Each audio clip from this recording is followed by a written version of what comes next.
What's up guys, my name is Guillaume, this is Thomann's Guitars and Basses, and welcome to our second Hit the Tone Q&A. I've been looking at some more of your questions on the maybe older videos this time, trying to give you a little bit of an insight to how I make these episodes happen and, you know, what's going on behind the scenes, kind of a thing. So if you enjoy that video and have more questions, do put them in the comment section down below, because for the next one, if we end up making more Q&As, I'll be looking at the questions in that comment section and under the first Q&A as well, right? So let me know in the comments. While you're down there, please consider liking the video, subscribing to the channel, all that usual good stuff. Thank you so very much in advance. And let's start with question one for today, which is coming from Artur Brozowski. Hope that wasn't too bad. Also comments really often under the videos. Thank you so very much for your support, man. And that was under the Prince video. I was not expecting this one. Thank you for this pleasant surprise. Well, you're very welcome. Glad you liked it. Also, Rickenbacker really never tried to guess, but I didn't really expect that either. Adding chord names on screen is really helpful for those who know music theory already, but their ears didn't catch up to it yet. It would be nice to keep it as a part of the videos. So it's a twofold question.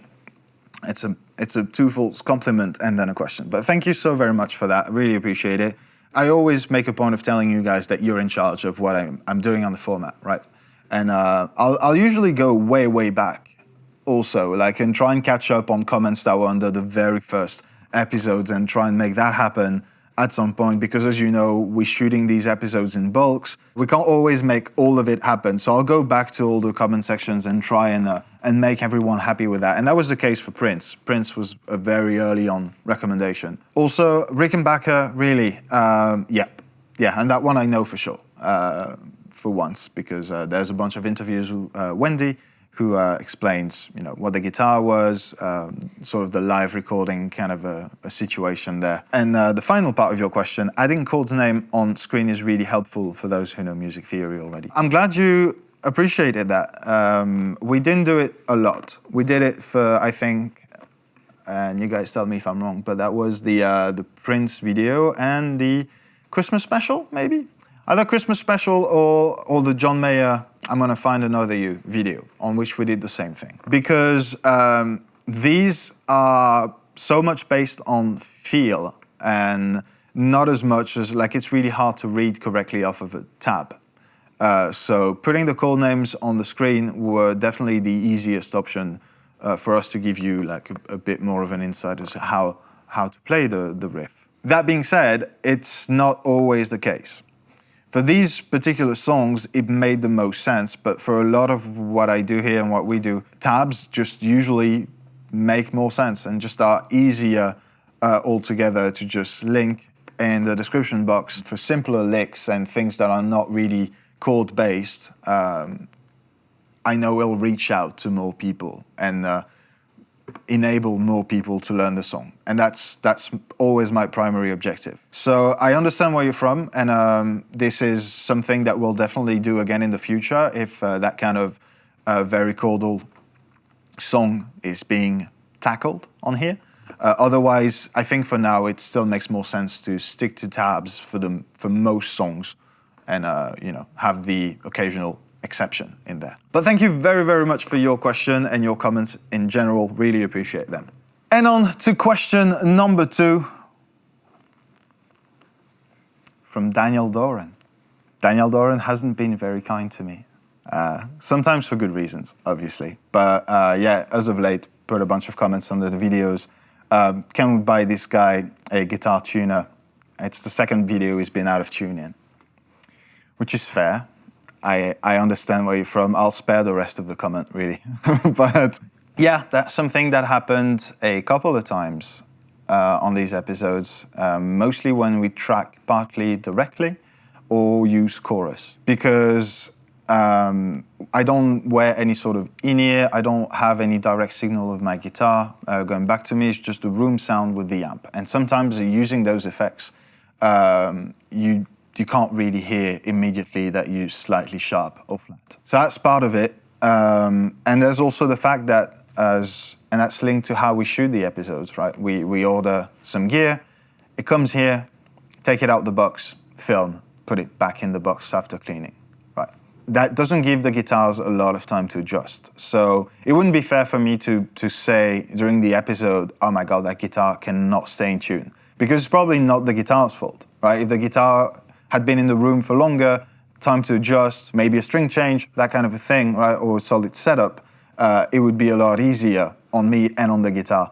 But because we can't afford to work like this, and it's, straight out the box, play the song, sometimes, it doesn't hold tuning really well. That particular one was under the Prince video, which was, kind of obvious. I really felt bad about this one, but I think the early, maybe Metallica, when we did Welcome Home, Sanitarium, was also the same kind of issue, right? Chorus again, in the room, and you don't pick it up immediately, and then it's too late. So I really want to stress that I tune before, I tune during, I tune even more so when I'm using the same guitar in like different tunings, like the Gojira episode that was shooting on the same day of Opeth, for example.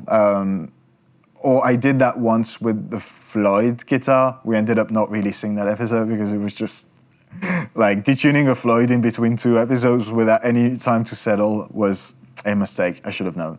But yeah, I do my best to stay in tune throughout this series. Sorry for the mishaps, I guess. On to question number 3. Question number 3 is from Bruno Camargo. Bruno Camargo? I don't know if you're French, Bruno. If not, Bruno.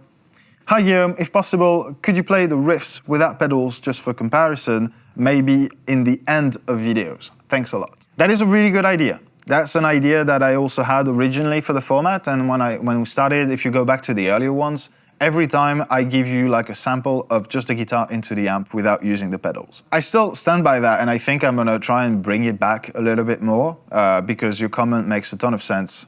You don't know what effects the pedal is going to have on your sound if you don't know what the original sound is like. So that makes a lot of sense. But I kind of stopped doing it at some point when I realized that I was just demoing like a Les Paul into the Fender amp clean, and I was just about to turn on 5 gain stages to go to a metal sound. I'm like, okay, this makes no sense whatsoever. So I'm not gonna do it every time.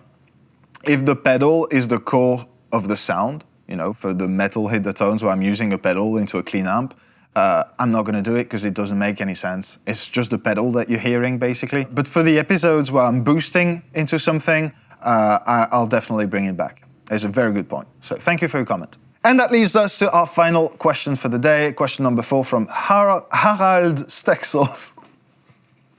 Love that. Also a fervent commenter under these videos. Thank you so very much for your support as well.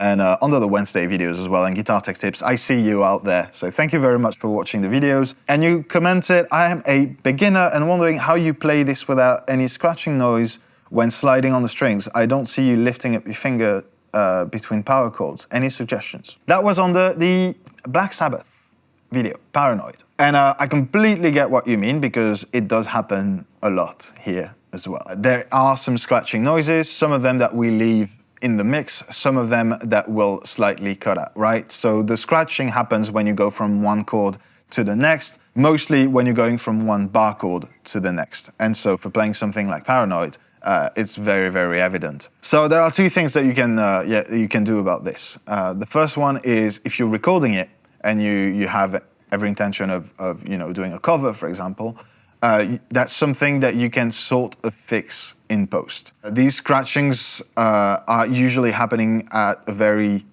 specific kind of frequency, and you can always try and down that a little bit in the mix. We don't do a lot of post-processing on the recordings here to try and show like the nature of what we're using. That's the whole point. But if there are annoying frequencies like that, we'll down them in the mix. If that's something that's happening when you're playing live and you want to get rid of that as much as you possibly can, it's going to be a question of setup on one side. So maybe try a bunch of different strings.